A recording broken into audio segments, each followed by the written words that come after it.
जी आगे बात जरा आप करते हैं जी कश्मीरी पंडित माइग्रेंटों की, क्योंकि कश्मीरी पंडित माइग्रेंट लगातार एहतजाज पर है और एहतजाज की वजह उनकी जो है वो ये है कि जनाब उनके जो देरीना मुतालबात हैं और जो किलिंग के बाद सूरत हाल बनी है उसको देखते हुए उनकी तरफ से एक चार्टर ऑफ डिमांड रखा गया है। वो चार्टर ऑफ डिमांड जब तक पूरा नहीं होगा तब तक एहतजाजी मुजाहिरे किए जाएंगे।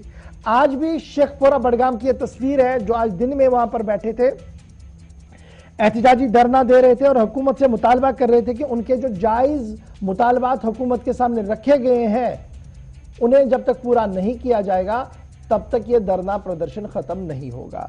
सरकार लगातार ये कह रही है कि सर्विस मैटर्स को लेकर कुछ वक्त लग सकता है, 1-2 हफ्ते का वक्त लगेगा, लेकिन इंटरिम ऑर्डर जारी कर दिए गएंगे। जितने भी केपीज हैं, कश्मीरी पंडित माइग्रेंट्स जहां पर मुलाजिम है, उन्हें डिस्ट्रिक्ट हेडक्वार्टर्स पर ही रखा जाएगा और 2 या 3 किलोमीटर के दायरे के अंदर अंदर रखा जाएगा ताकि किसी तरीके से कोई जानी नुकसान वहां पर ना हो। कल वजीर दाखिला साहब ने क्या कहा, उन्होंने कहा कि सिक्योरिटी को एनहांस किया जाए और किसी भी तरीके से बख्शा ना जाए जो वहां पर सूरत हाल बनी हुई है। जरा सीधे हम चलेंगे जी बडगाम, जहां से हमारे नुमाइंदे भी ज्वाइन करेंगे और वहां पर बैठे नौजवानों से भी जरा गुफ्तगू करते हैं कि अब मामला कहां पर अटक चुका है। सरकार दबे अल्फाज में बड़ी चीजें मान चुकी हैं, लेकिन आईजीपी कश्मीर की बात को अगर देखा जाए कि अगर ये वापस चले जाते हैं जो अभी बड़ा मुतालबा है तो इससे उन लोगों के अज़ाइम और उन लोगों के हौसले बुलंद होंगे जो रियासत के अंदर अमन अमान को बरकरार रहने में कोशिश, जो अमन अमान को खराब करने की कोशिशें करते हैं, तो ये वहां पर भी जा सकता है। तो सीधे चलेंगे जी बडगाम, जहां से हमारे साथी इस वक्त ज्वाइन कर चुके। बहुत शुक्रिया जी हमारे साथ ज्वाइन करने के लिए। सबसे पहले जरा बताइएगा क्या कुछ सूरत हाल है हमारे पास वहां पर और कितने दिन और इस तरीके से चल सकता है? क्या सरकार ने जो वादा किया था वो वफा नहीं हो पा रहा है या कुछ और भी है? देखिए गवर, लगातार जब से राहुल भट्ट को कत्ल किया गया तब से लेकर आज तक लगातार ये एहतजाज धरने पे है। पहले ये इन्होंने श्रीनगर बडगाम को रोड को भी ब्लॉक किया और उसके बाद हमने देखा लगातार जो माइग्रेंट कॉलोनी के अंदर इन्होंने टेंट लगाया और उसके नीचे बैठे हुए, चाहे धूप हो छाव हो, लगातार इस टेंट के नीचे बैठे हुए और अपने मुतालबा को मनवाने की कोशिश की। हालांकि यहाँ पर अगर हम एडमिनिस्ट्रेशन की बात करें या डिविजनल एडमिनिस्ट्रेशन की, सब यहाँ पर आए, चाहे डिविजनल कमिश्नर हो, आईजी कश्मीर, इनको मनाने की कोशिश की, मगर ये तब तक मानने के लिए तैयार नहीं। जो इनकी डिमांड है जब तक वो पूरी नहीं होगी तब तक ये एहतजाज जारी रहेगा। और कल भी हमने देखा यहाँ शेखपुरा से लेकर हुमामा चौक तक एक कैंडल मार्च भी निकाला गया और आज भी हमने देखा इन्होंने एक बार फिर जो है रोड को ब्लॉक किया। उसके बाद इनको पुलिस की तरफ से यहाँ पर पुलिस आई, उन्होंने इनको मना के फिर ये अंदर बैठ गया। इस वक्त मैं उसी टेंट के नीचे बैठा हूँ जहाँ पर ये माइग्रेंट्स बैठे हुए हैं और अपने मुतालबात मनाने की जो इनकी मांग है उसको लेकर अभी भी ये धरने पे है। तो थोड़ी सी बात जरा अशरफ ये बताइएगा कि सबसे पहली बात जो है कि बुनियादी मामला है क्या, क्योंकि सरकार सर्विस मैटर्स को कल भी पॉलिस साहब ड्यूकॉम साहब कह रहे थे कि देखिए सर्विस मैटर्स को थोड़ा सा टाइम लगेगा लेकिन एड्रेस किया जाएगा। बुनियादी मामला अब है क्या? सिक्योरिटी तो बड़ा कंसर्न है ही, लेकिन उसके साथ और क्या मामला है जो वो चाहते हैं कि नंबर 1 पे पहले इस चीज को एड्रेस किया जाए? देखिए इनकी जो मुतालबात, कई ऐसे मुतालबात है और सबसे बड़ा इनका जो इस वक्त मुतालबा वो ये है कि जो है आगे की सर्विस करना चाहते हैं, वो कश्मीर में ये नहीं रहना चाहते। इनका मुतालबा है कि हम जम्मू या और भी कहीं पर अगर हमें भेजा जाए मगर कश्मीर में हम यहाँ पर अब नौकरी नहीं करेंगे। सबसे बड़ा मुद्दा इनका अभी यही है। हालांकि इनके पास इनके वादे भी किए गए, आपकी जो सिक्योरिटी है उसको बेहतर किया जाएगा और भी, मगर ये उस पर मानते भी नहीं है। और सबसे बड़ा इशू इनका यही है कि हमें यहाँ से मास ट्रांसफर की जाए ताकि हमें बाकी जगहों पे, कश्मीर में हम अब यहाँ नहीं रहेंगे। सबसे बड़ा क्या यहाँ इनसे बात हो सकती है? जरा बात कराइएगा, क्योंकि बड़ा इंपॉर्टेंट ये है जो पूरे जम्मू कश्मीर के लोग होंगे, नेशनल अफेयर्स पर भी इस चीज को जो देख रहे हैं वो जरूर ये सुनना चाहेंगे कि आखिर इशू है क्या, क्यों अब एक रिजिड लाइन, एक लाइन खींच दी उन्होंने कि नहीं जी हमने वापस जाना ही है। अगर वापस जाना है तो इसका मतलब उस खाके में तो रंग भरा जा रहा है जो शायद नहीं होना चाहिए था। वो तो फिर एक बड़ा एक ब्लफ हो जाएगा यहाँ पर अगर इस तरीके का माहौल बनता है। क्या इनसे बात हो सकती है? क्या कोई तैयार है बात करने के लिए? जी मेरे साथ यहाँ पर बैठे हुए, मैं इनसे बात कर सकता हूँ और क्या कुछ मुतालबात है आप खुद भी सुन सकते हैं। जी बताइए, लगातार आप प्रदर्शन कर रहे हो यहाँ पर, चाहे धूप हो छाव हो, टेंट लगा हुआ, इसके नीचे बैठे हुए। हमने देखा आप हुमामा तक भी आपने कल मार्च किया, कैंडल मार्च, आज भी आपका कोई प्रोग्राम है। तो एडमिनिस्ट्रेशन हो या डिवीजनल एडमिनिस्ट्रेशन हो, यहाँ पर तो अगर हम देखें डिवीजनल कमिश्नर हो या बड़े ऐसे भी बड़े अफसर आए, क्या कुछ आपने मुतालबात रखे थे, क्या कुछ उनमें से कुछ पूरे हुए या नहीं हुए, और कब तक ये धरना जारी रहेगा? ये तब तक जारी रहेगा जब तक जो हमारी मेन डिमांड्स है वो पूरी नहीं की जाएंगी, जो कि ऑलरेडी मेमोरेंडम में उनका जिक्र किया गया है। और उनमें से सबसे इम्पोर्टेंट जो है वो रिलोकेशन है, और उसकी फैमिली के लिए जो भी गवर्नमेंट की तरफ से एक एक्सेप्ट करने के लायक होंगे वो चीजें उसकी फैमिली के लिए। तो जस्टिस तब तक नहीं मिलेगा जब तक और उसके कातलों को भी नहीं आइडेंटिफाई किया जाता और उन्हें नहीं पकड़ा जाता, जो इन्वेस्टिगेशन तक चलेगी गवर्नमेंट की तरफ से।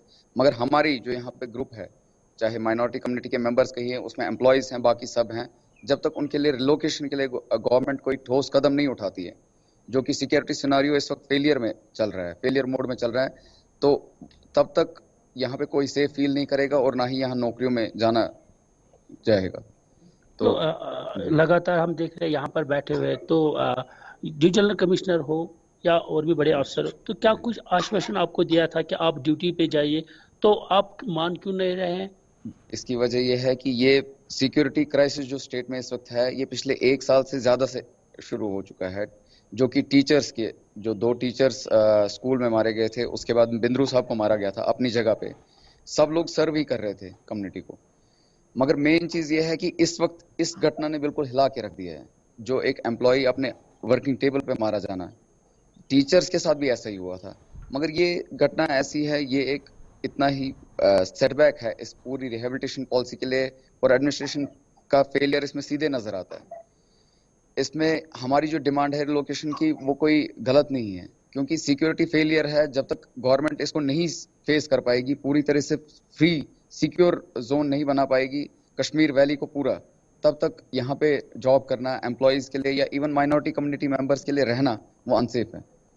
तो इसलिए हम गवर्नमेंट से ये डिमांड कर रहे हैं, जो हमारी डिमांड्स हैं उनको नजरअंदाज नहीं किया जाए, उन्हें पूरा स्टडी करके उस पर कार्रवाई की जाए। जो हमारी डिमांड्स है, चाहे रिलोकेशन है और उसकी फैमिली के लिए जो जस्टिस है, और इन केस वो नहीं डील कीजिए, हमारा प्रोसेस चल रहा है, यहाँ हम ड्राफ्ट कर रहे हैं प्रॉपर फॉर्मेट पे जो एन मास रेजिग्नेशन है of all the employees, whether they are of PM package और आउटसाइड ऑफ पीएम पैकेज, तो वो सबमिट कर दिया जाएगा। गवर्नमेंट उसके बाद अपने बलबूते पे खुद क्या उस पर एक्शन लेना चाहे वो करेगी, और हम वो एनमास रेजिग्नेशन जो है सबमिट करने के लिए तैयार हैं। अशरफ, ये बताइएगा मतलब कि ये जो मामला है ये बड़ा इंपॉर्टेंट है, क्योंकि मसला जब एनमास रेजिग्नेशन का आएगा, निकलने का आएगा, तो सवाल सीधे से बनेगा, ये तो उस साजिश का हिस्सा बन रहे हैं ना, जो इनको परसों भी आईजीपी कश्मीर समझा रहे थे कि ऐसी बात ना करें जिससे पाकिस्तान या स्पॉन्सर टेररिज्म के लोग जो है वो इसका फायदा उठाए और उनके हौसले बुलंद। वो तो चाहते ही यही है कि किसी तरीके से ये बाहर हो जाए। देखिए, अगर हम बात करें, जब आईजीपी कश्मीर यहाँ पर आए थे, उन्होंने आपसे कहा था कि जो आप मास रेजिग्नेशन या ऐसा कुछ करें, इससे जो बाकी तंजीमें हैं जिनसे इन चीज़ों को फ़ायदा मिल सकता है, तो क्या उसकी बात आपको आईजी कश्मीर की जो बात थी कि उससे जो चाहे पाकिस्तान की बात करें या दूसरे की बात, उससे इस चीज़ को फ़ायदा मिल सकता है? आईजीपी साहब अपने स्टैटिस्टिक्स लेके आते हैं, आप यहाँ पे माइनॉरिटी कम्युनिटी का 1 मेंबर मारा गया, हमने जी 2 को न्यूट्रलाइज किया। हमको स्टैटिस्टिक्स में इंटरेस्ट नहीं है, हमको इंटरेस्ट है कि कम्युनिटी के मेंबर सेफ रहें। उनके लिए ये सिर्फ स्टैटिस्टिक्स है, वो अपना सिर्फ टैली रख रहे हैं, +1 -2 +1 -3। We are not interested in statistics. वो खुद एक्सेप्ट कर चुके हैं कि इस वक्त यहाँ पे टारगेटेड किलिंग्स हो रही है, and there are number of people who are working actively, जो इन तंजीमों के साथ काम कर रहे हैं।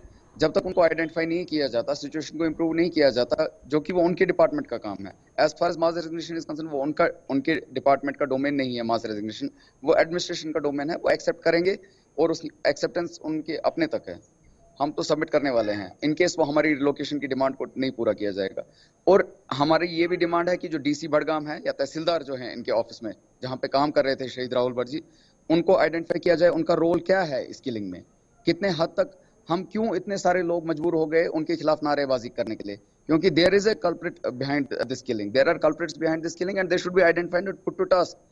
उनको आइडेंटिफाई करना जरूरी है, चाहे वो डीसी बड़गाम हो या anybody from administration side, whatever post he is holding. तो आपको नहीं लग रहा है कि जो टाइम आपको मांगा गया था, टाइम दीजिए, इस पे काम कर रहे हैं, तो वक्त आएगा ऐसा हो सकता है? ऐसा नहीं है कि हम एडमिनिस्ट्रेशन को टाइम नहीं देंगे, उन्होंने 10 दिन 12 दिन का टाइम लिया है, बट अभी तक जो हम पिछले कुछ दिन से मीडिया में उनके ऑर्डर्स देख रहे हैं वो सिर्फ अपीजमेंट के लिए, सिर्फ सॉर्ट ऑफ कैंडीज वो वहां से कह रहे हैं कि इनकी जो पुरानी डिमांड्स हैं जो हमने पिछले 5 साल 7 साल से रेज की हैं, कपल्स आर वर्किंग, कोई एक कपल है जो हस्बैंड साउथ में काम कर रहा है, वाइफ नॉर्थ में काम कर रही है, बच्चे श्रीनगर में पढ़ रहे हैं, तो और बाकी चीजें हैं पोस्टिंग्स को लेके या बाकी चीजें हैं अकोमोडेशन को लेके, वो उन चीजों को अब एड्रेस करने लगे हैं। They should have been address that time when they were raised, और वो आप इंडिविजुअली इन चीजों का एड्रेस कर रहे हैं रेदर देन सीइंग कि प्रेजेंटली डिमांड्स क्या हैं। एडमिनिस्ट्रेशन का हर टाइम यही अप्रोच रहा है, rather than addressing the present needs, present demands of the employees या even minority community members, वो पुरानी चीजें देखते हैं कि इम्तियाज पर पिछले साल इसने क्या डिमांड की थी, वो उससे खुश करेंगे इसको। तो वो इस वक्त हमारे लिए सब्सिडरी डिमांड्स हैं, वो इस वक्त ऑफ सेकेंडरी इंपॉर्टेंस है। प्राइमरली हमारे लिए जो इंपॉर्टेंस है वो जस्टिस है इनकी फैमिली के लिए, जो कि एडमिनिस्ट्रेशन के लिए तो एक लाइफ की वैल्यू कुछ नहीं है। दे डोंट पे है, उनके लिए इस एक बंदे की लाइफ की कोई वैल्यू ही नहीं है, चाहे वो माइनॉरिटी कम्युनिटी का हो किसका हो। मगर उनके अप्रोच से ही पता चलता है कि इस पर्टिकुलर और जो मेन डिमांड है रिलोकेशन की उसको भी पूरा किया जाए, अदरवाइज हमारे पास और भी स्टेप्स हैं जो हमें मजबूरन लेने पड़ेंगे। चलिए बहुत बहुत शुक्रिया अशरफ मर्दा ज्वाइन करने के लिए। बात बडगाम से आप बराह रास्त देख रहे थे, जहां शेखपुरा कैंप से इस वक्त माइग्रेंट कश्मीरी पंडित एहतजाज पर है, 1 पॉइंट सिंगल पॉइंट एजेंसिया में रिलोकेट करें। लेकिन सवाल यह है कि सर्विस रूल्स और जिस तरीके से एम्प्लॉयमेंट दी गई है उसका अपना एक खदुखाल है, उसका क्या बनेगा। और सबसे बड़ा यह है कि जब ये रिलोकेट होंगे उससे खिलाफ पैदा होगी और वो खिलाफ पूर कैसे की जाए। दूसरी तरफ से इनकी सिक्योरिटी और दीगर चीज़ें भी काफ़ी ज़्यादा ज़रूरी है, इसलिए स्टेट गवर्नमेंट और सेंट्रल गवर्नमेंट को पूरे जोश के साथ और होश के साथ अपने कदम उठाने पड़ेंगे, ताकि न तो वो निफेरियस डिज़ाइंस पूरे हों और ना ही कोई इस तरीके का माहौल पैदा हो यहाँ पर जिस तरीके के हालात ख़राब हो। फिलहाल बढ़ते हैं जी।